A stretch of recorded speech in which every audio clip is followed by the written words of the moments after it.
جو لگا ایک طرح سے عدم اعتماد تھی, انہوں نے اعتماد کا ووٹ لے کے اچھا کیا, لیکن پھر بھی وہی باتیں اپنی جگہ پہ موجود ہیں کہ اپوزیشن تقسیم در تقسیم ہوتی جا رہی ہے. پی ڈی ایم پہلے جیسی پوزیشن پہ نہیں ہے. ایک صرف پاکستان پیپلز پارٹی ہے ایسی پارٹی جو آئین اور قانون کی بات سوچ رہی ہے, جو چاہ رہے ہیں کہ عمران خان اگر 5 سال کے لیے اپنا اعتماد کا ووٹ لے کے آیا ہے, لوگوں سے مینڈیٹ لے کے آیا ہے, تو وہ 5 سال پورے کرے. لیکن باقی جماعتوں کو قانون سے یا آئین سے کوئی غرض نہیں ہے. وہ چاہتے ہیں کہ اس طرح سے کسی نہ کسی طرح سے اس کو ختم کیا جائے. اس کے لیے وہ اسٹیبلشمنٹ کے ساتھ بھی لیکن مل رہے ہیں. اپوزیشن کا تو کام ہی یہ ہوتا ہے نا کہ وہ چاہے کہ وہ ایگزسٹنگ گورنمنٹ جو ہے ان کو ہٹا دے تاکہ ان کی پارٹی جو ہے وہ آ جائے اقتدار میں. لیکن یہ دیکھیں, یہ تو ایک خود غرضانہ فیل ہوتا ہے نا, یہ مطلب بالکل پوری دنیا میں ہوتا ہے کہ جب اپوزیشن تنقید کرتی ہے اور اپنی اچھی پالیسیز دیتی ہے کہ اگر ہم حکومت میں ہوتے تو ہم یہ کام کرتے. یہ ایک پازیٹیو تنقید کا پہلو ہوتا ہے جو اسمبلی میں بھی کیا جاتا ہے, پریس کانفرنس میں کیا جاتا ہے, جلسوں میں بھی کیا جاتا ہے, لیکن حکومت گرانے کے لیے کوئی کوشش نہیں کی جاتی. تو یہ ایک بڑا مسئلہ ہے کہ یہاں پر باقاعدہ طور پر حکومت گرانے کے لیے سازشیں کی جا رہی ہیں, بیوروکریسی کو ساتھ ملا کے یا اسٹیبلشمنٹ کو ملا کے. یہ نشان مطلب جو ڈیولپڈ کنٹری ہیں پوری دنیا کے اندر, وہاں پہ تو یہ چیز جیسے آپ نے کہا کہ بالکل بھی کوئی سوچے گا بھی نہیں, لیکن پاکستان کے اندر بالکل یہ چیز نہ صرف سوچی جاتی ہے بلکہ کرنے کی پوری کوشش کی جاتی ہے. اور جو ہماری ایگزسٹنگ گورنمنٹ ہے ان کی طرف سے کچھ آپ کو لگتا ہے وہ کچھ اچھا بھی کر رہے ہیں کہ وہ جو چیز ان کو آگے چلتے ہوئے عوام کو, جو ہماری آڈینس ہے ان کے لیے کیا وہ کچھ کریں گے آگے چل کے جس سے ہو سکتا ہے کہ جو لوگ شاید دور ہوتے جا رہے ہیں اس ایگزسٹنگ گورنمنٹ سے یا ناپسند کرنا شروع ہو گئے وہ دوبارہ ان کو پسند کرنا شروع ہو جائے. فاطمہ دیکھیں, عمران خان کی جانب سے ایک بار گلہ آیا تھا کہ یہ میڈیا والے جا کے نا غریب بندے کے آگے مائک رکھ کے پوچھتے ہیں کہ کیا حکومت چاہ رہی ہے, کیسی چاہ رہی ہے. تو غریب بندہ تو اپنی روٹی کو روئے گا, اپنے آٹے کو روئے گا, بجلی کو روئے گا, چینی کی قیمت کو روئے گا. مسئلہ یہ ہے کہ یہاں پر ان کے علاوہ بھی ایک پوری دیکھیں, ایک ٹیکسٹائل انڈسٹری بہت بہتر ہوئی ہے, کنسٹرکشن انڈسٹری بہت بہتر ہوئی ہے. حنان دیکھیں, آپ کسی بھی محلے میں جائیں تو آپ کو وہاں پہ جو بجری ملے گی, ریت ملے گی, گھر تک جانے کے لیے 4 سڑکیں بدلنا پڑتی ہیں, اتنی زیادہ کنسٹرکشن ہو رہی ہے. یہ محلوں کی بات ہے, کالونیز بھری ہوئی ہیں جہاں پہ کنسٹرکشن ہو رہی ہے. تو یہ دیکھیں textile industry, construction industry, I T میں بہت آگے جا رہے ہیں بالکل ماس وائے لیدر انڈسٹری کے. اور یہ ایک خاص وجہ ہے کہ یورپین اب لیدر جیکٹس کو پسند نہیں کر رہے کیونکہ اب وہ بائک کی جگہ گاڑیاں استعمال کر رہے ہیں زیادہ نا. کبھی وہاں پہ بڑی ہماری لیدر جاتی تھی. لیدر کے علاوہ تمام انڈسٹری کافی بہتر ہو رہی ہے, پھل پھول رہی ہے, ریزلٹ دے گی. لیکن اب مسئلہ یہ ہوتا ہے کہ ایک جو انڈسٹری ہے وہ ریزلٹ تھوڑا لیٹ دیتی ہے. بالکل, اس کے ریزلٹس کے حوالے سے گفتگو کریں گے, لیکن ایک چھوٹی سی بریک کے بعد, بریک کا وقت ہو گیا ہے. تو ناظرین ایک بریک لیں گے, بریک کے بعد دوبارہ حاضر ہوتے ہیں. کہیں مت جائیے گا, ہمارے ساتھ رہیے گا.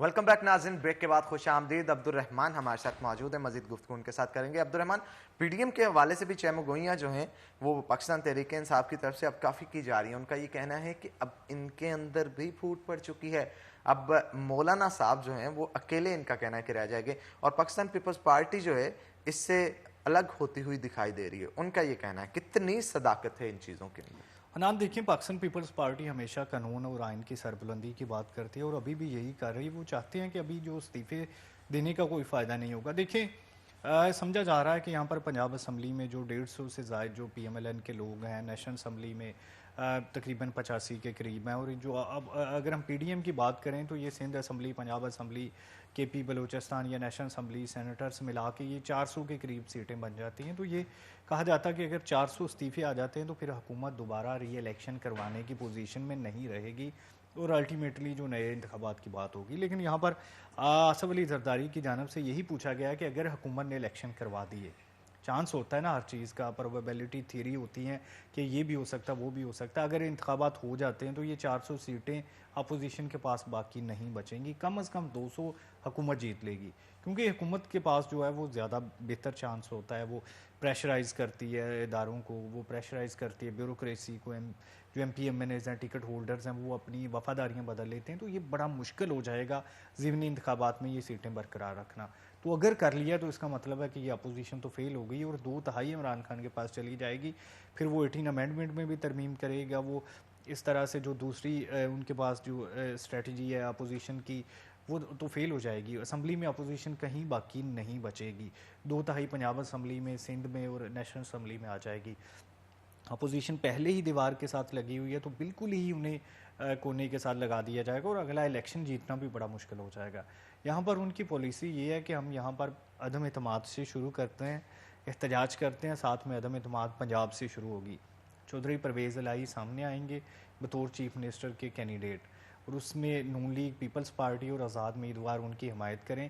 اس طرح سے شروع کریں, پھر نیشنل اسمبلی تک جائیں, عدم اعتماد بھی ساتھ رہے, ساتھ احتجاج بھی جاری رہے اور ساتھ میں لوگوں کو ملایا بھی جائے, پھر جا کے یہ حکومت گرے گی. حنان دیکھیں ابھی ایک ایز اے پولیٹیکل رپورٹر میرا بھی اندازہ ہے کہ ابھی کوئی ایسی تحریک نہیں چل رہی کہ جو اگر موومنٹ چلے استعفے ہوں تو حکومت گر جائے.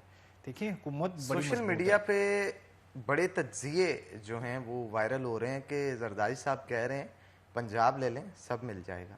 کتنی صداقت؟ سب سے بڑی صداقت یہی ہے. دیکھیں پنجاب سب سے بڑا صوبہ ہے, 3 صوبوں کی اگر ہم نیشنل اسمبلی کی سیٹیں ملا لیں تو وہ 150 سے کم ہے, اور صرف پنجاب کی 168 کے قریب ہے. یعنی کہ 3 صوبوں کی نیشنل اسمبلی کی سیٹیں ملا کے بھی پنجاب سے تھوڑی بنتی ہیں, اتنا بڑا پنجاب ہی. پھر 18 امینڈمنٹ کے بعد پنجاب میں ہی سب کچھ ہے, پنجاب سب کچھ کر سکتا ہے. 2008 سے 13 نون لیگ نے پنجاب کے ہی بل بوتے پر نیشنل اسمبلی کی حکومت لی تھی. تو یہ اسی سسٹم کے اندر رہتے ہوئے دیکھیں پاکستان پیپلز پارٹی کو آنے والے دنوں میں اگر انتخابات ہوتے ہیں وہ سندھ جیت جائے گی. ابھی مرکز میں شاید وہ نہ جیت سکیں, پنجاب میں ان کی کم سیٹیں ہوں گی, پہلے سے کم ہے, تو انہیں ری الیکشن کا کوئی فائدہ نہیں ہونے والا. صرف 2 بندوں کو ری الیکشن کا فائدہ ہوگا, میاں نواز شریف اور مولانا فضل الرحمان, کے وہ دونوں باہر ہیں اور سسٹم میں آ جائیں گے. اب 2 بندوں کے لیے پورا سسٹم داؤ پر لگا دینا, یہ کہاں کا جو مطلب دانش مندی ہوگی. دیکھیں جب مولانا فضل الرحمان یہ حکومت الیکشن ہوئے تھے 2018 کے, تب سے لگے ہوئے ہیں کہ استعفے دے دیں کیونکہ وہ اپنی سیٹ ہار چکے ہیں. ایک جو سیاسی دانش مند بندہ ہے جو اپنی سیٹیں جیتی ہوئی ہے اور اسمبلی میں موجود ہے, پھر یہ جو MP MNAs کی اگر بات کریں جو 8-8 10-10 کروڑ روپیہ خرچ کر کے آئے ہوتے ہیں, یہ کسی کے وفادار نہیں ہے. یہ ان کے لیے بڑا مسئلہ ہوگا کہ استعفے دے کر دوبارہ الیکشن لڑنا. یہ پاکستان میں الیکشن لڑنا دنیا کا سب سے مہنگا کام ہے. اتنے پیسوں میں ایک ٹیکسٹائل مل لگ جاتی ہے جتنے پیسے یہ الیکشن پہ لگاتے ہیں, تو وہ کیوں ریزائن کریں گے؟ پہلے سے وہ اپوزیشن میں کھڈے لائن لگے ہوئے ہیں, تو ڈبل پیسے کو مل نہیں رہے, ٹھیکیداروں کے ساتھ مکمکہ ہو نہیں رہا, تو کس طرح سے وہ سروائیو کریں گے؟ ایگزیکٹلی یہ ایک بڑا مسئلہ ہے. یہاں پر ایک بات کہہ دینی بڑی آسان ہوتی ہے لیکن اس پر امپلیمنٹ کروانا بڑا مشکل ہے. ان کے پاس 400 سیٹیں ہیں تو 400 ریزائن نہیں آئیں گے. یہ آدھے سے زیادہ لوگ وفاداریاں تبدیل کر لیں گے. سب سے آسان کام یہ ہوتا ہے کہ یہاں پر اسمبلی میں اپنا کوئی بھی فارورڈ بلاک بنا لینا. تو ابھی تک دیکھیں ایمانداری کی اگر بات کی جائے تو عمران خان حکومت کی جانب سے سنجیدگی سے کبھی بھی کوشش نہیں کی گئی کہ انہیں توڑا جائے, پی ایم ایل این کے لوگوں کو اپنے ساتھ ملایا جائے یا جو مخالف پارٹیز ہیں ان کے لوگوں کو ملایا جائے. اگر وہ سنجیدگی سے کوشش کریں تو یہ کوئی اتنا مشکل نہیں ہوگا. اچھا ویسے پی ڈی ایم سے ہٹ کے اگر تھوڑی شہر کی سیاست کے حوالے سے بھی گفتگو کریں, شیر علی صاحب کافی متحرک نظر آ رہے ہیں آج کل, کیا ایجنڈا ہے ان کا ان فیوچر؟ خود بھی ایم این اے کے یا میئر کے کینڈیڈیٹ ہو سکتے ہیں؟ حنان دیکھیے سب سے بڑی بات یہ ہے کہ جو ہی یہ لاہور جلسہ جو ہے وہ کامیاب نہیں ہوا, ناکام تو میں نہیں کہوں گا لیکن اتنی بڑی تعداد وہاں پہ نہیں آئی, تو یہ ایک بڑا پریشر تھا فیصل آباد سے رانا ثناء اللہ خان کے اوپر کے جو صوبائی صدر بھی ہیں, لیکن فیصل آباد سے لوگ جو ہم جاتے دیکھتے رہے ہیں کہ اپنی اپنی گاڑیوں میں گئے اور واپس آ گئے, اور یعنی پنڈال تک نہیں پہنچے. ایگزیکٹلی, اور بہت تھوڑے لوگ تھے جو پنڈال تک پہنچے ہوں گے, کوئی اتنی بڑی تعداد نہیں تھی. امید تھی کہ کم از کم 10,000 لوگ تو ادھر سے جاتا. تو یہ تنقید کی انہوں نے, میاں نواز شریف سے گفتگو کی کہ یہ دیکھیں یہ پارٹی تباہ ہو گئی ہے, تو انہوں نے کہا کہ بھائی پھر آپ کوشش کر لیں. دیکھیں رانا ثناء اللہ اگر کوشش نہیں کر رہا, کامیاب نہیں ہے, تو آپ کوشش کریں, آپ ہمارے یہاں پر اتنے پرانے وفادار. اچھا بات اس طریقے سے ہوئی, وہ جو کہا جا رہا تھا کہ مجھے نواز شریف صاحب نے کہا باہر نکلو, یہ کرو وہ کرو, اٹ مینس کہ تنقید کی گئی اور اس کے برعکس اس طرح سے جواب دیا. ایگزیکٹلی الٹا پھنس گئے یہ نا, کہ سکون سے بیٹھے ہوئے تھے تو انہوں نے کہا کہ بھائی وہ تو چلیں کچھ کر رہے ہیں, آپ بھی کچھ کر لیں. تو یہ الٹا جو ہے وہ ان کی جو ہے شکنجے میں آ گئی کہ اب اگر کوئی جلسہ ہوتا ہے, کوئی موومنٹ جیسے 26 کے لیے لانگ مارچ تھا, تو وہاں پر لوگ کیسے اکٹھے کرنے تھے, کیونکہ یہ تو 2.5 سال سے نکلے نہیں تھے. تو اب یہ بڑا مسئلہ تھا. پھر اب یہ موبلائز کر رہے تھے کہ ان لوگوں کو نکالا جائے تاکہ کوئی 2-4 ہزار لوگ فیصل آباد سے لے کے جائیں اسلام آباد میں, اور کوئی عزت رہ جائے, اپنی جو بات کی ہے وہ نبھائی پوری ہو جائے. یا جس طرح سے یہاں پر جلسہ کیا ہے خواتین کا اقلیتی ونگ کا, تو ایک دھوبی گھاٹ میں بڑا جلسہ کیا جائے, جیسے کریسنٹ گراؤنڈ میں رانا ثناء. یعنی دھوبی گھاٹ کے اندر آنے کا ان کا پلان ہے.